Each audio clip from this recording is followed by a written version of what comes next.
एक बार महात्मा बुद्ध से किसी ने पूछा कि मनुष्य जीवन में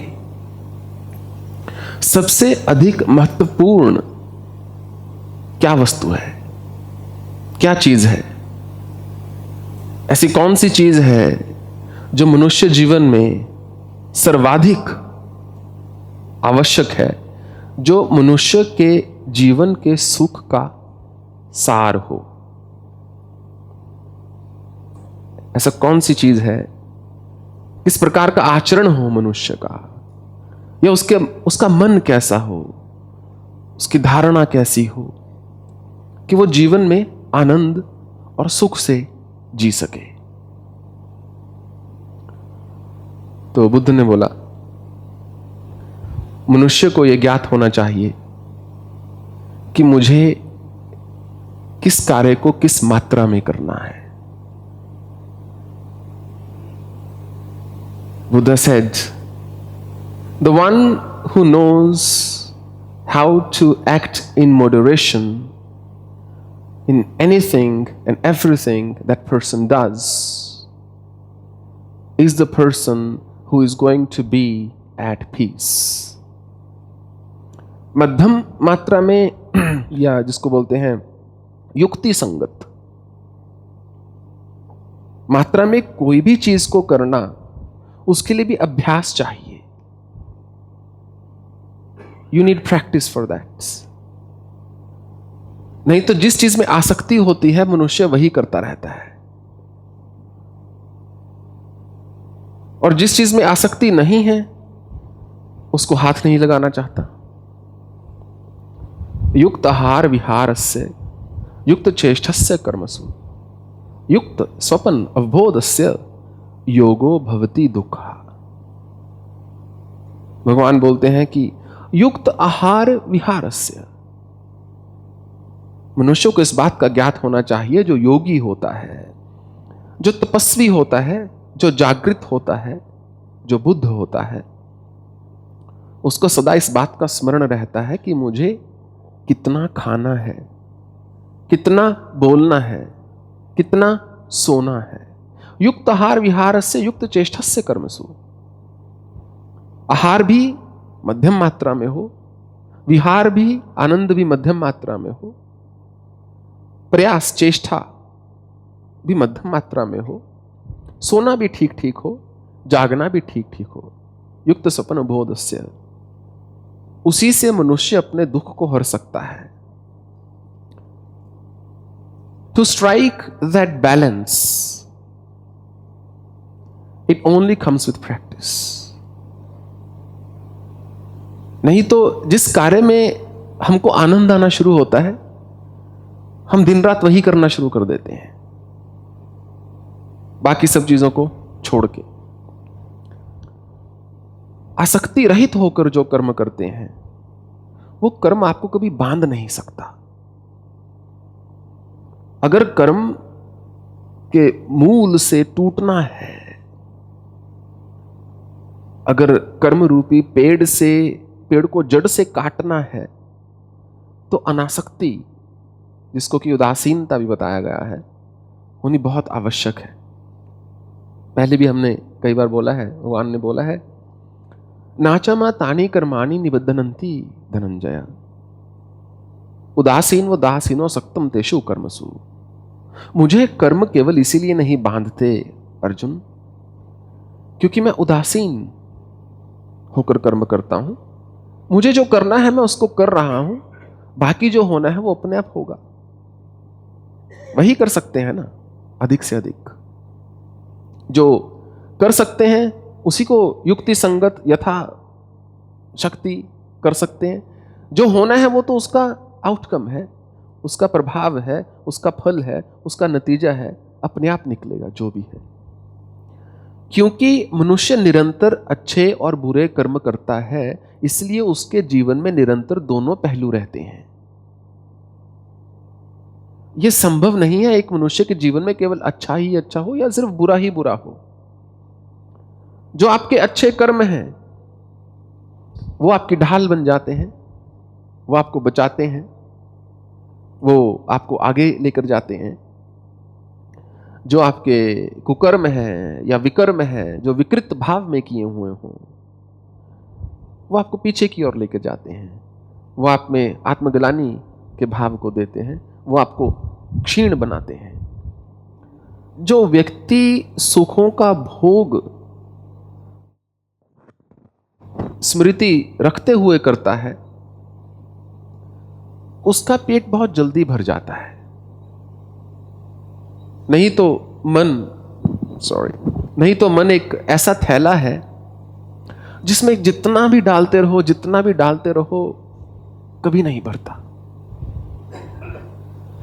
कहीं ना कहीं मनुष्य को जीवन में धारण कर लेना चाहिए सबसे बड़ी बात कि मेरे जीवन के सिद्धांत क्या हैं। What are the principles of my life? And then all you have to do afterwards is stand by those principles. It's that simple. कि अपने सिद्धांत ढूंढ लो, क्या है मेरे जीवन के सिद्धांत, 1 या 2 या 3, उसको लिख डालो, कहीं चिपका लो, ऑफिस में, घर में, किचन में, बेडरूम में, कहीं भी। ने भी फोन के पीछे चिपका सकते हैं, हमेशा दिखता रहेगा। फिर सिर्फ आपको एक चीज करनी है, आपको अपना जीवन उन सिद्धांतों के अनुरूप जीना है, बस। उसके अतिरिक्त और कुछ नहीं करना। आप देखिएगा कि जीवन में फिर निर्णय लेना कितना सुगम हो जाएगा। मेरे जीवन का सिद्धांत है, मुझे सच बोलना है। मेरी कोशिश रहती है सामने वाले को बुरा ना लगे मेरा सच, परंतु कुनीन अगर खिलानी है, कितना कुछ पे शुगर कोटिंग कर देंगे। It's gonna taste medicine at the end of the day.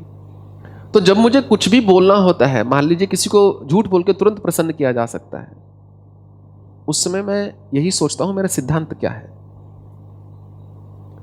किसी को खुश रखना मेरा सिद्धांत है या सत्य बोलना मेरा सिद्धांत है। मेरा दूसरा सिद्धांत है करुणा, कि प्रत्येक भावनाओं से बढ़कर सबसे पहले मुझे करुणा का चुनाव करना है। That I must choose compassion over all the other emotions that might spring in my mind or heart or consciousness. So when you have these principles, it becomes a whole lot easier basically to select your response to any situation in life.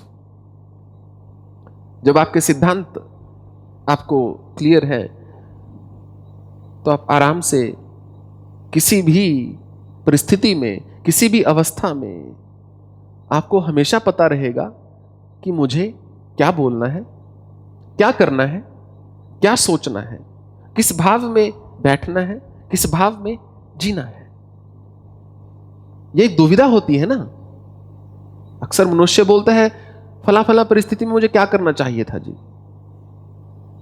अगर कोई भी व्यक्ति आपको बताता है ये करना चाहिए हमेशा या हमेशा वो करना चाहिए, वो आपको क्षीण कर रहा है, क्योंकि हमेशा एक ही चीज नहीं की जा सकती। आपको केवल वो करना है जो आपके सिद्धांतों के अनुरूप है। जो सिद्धांतों के अनुकूल है तो कोई दुविधा नहीं है। श्री राम ने वही किया जो उनके सिद्धांतों के अनुरूप था। उनको लगा बाली की गलती है तो बाण दे मारा,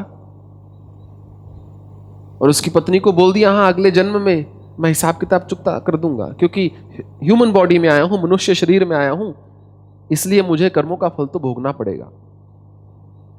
जब कृष्ण अवतार में आए तो व्याध ने उनके बाण मारा। वो उनकी मर्यादा थी, वो उनका सिद्धांत था कि मुझे कर्म के अनुरूप ही चलना है। गुरु अर्जुन देव पर जब सड़ती हुई रेत डाली जा रही थी, इतने तपस्वी तो वो अवश्य थे कि उस परिस्थिति से निकल सकते थे बाहर, पर उन्होंने ऐसा नहीं किया। उन्होंने बोला, नहीं, फिर धर्म के लिए मैं क्या छोड़ दूंगा। अगर मैं इस समय अपना ही सुख, अपना ही आराम देखूंगा, फिर मैं धर्म के लिए क्या निशानी छोड़ के जाऊंगा। यही ईसा मसीह ने किया। वो बोल सकते थे उस राजे को कि हाँ मैं यहूदियों का राजा नहीं हूं, बस इतना बोलना था। उन्होंने नहीं बोला, उन्होंने अपना प्राण देना ज्यादा श्रेयस्कर समझा।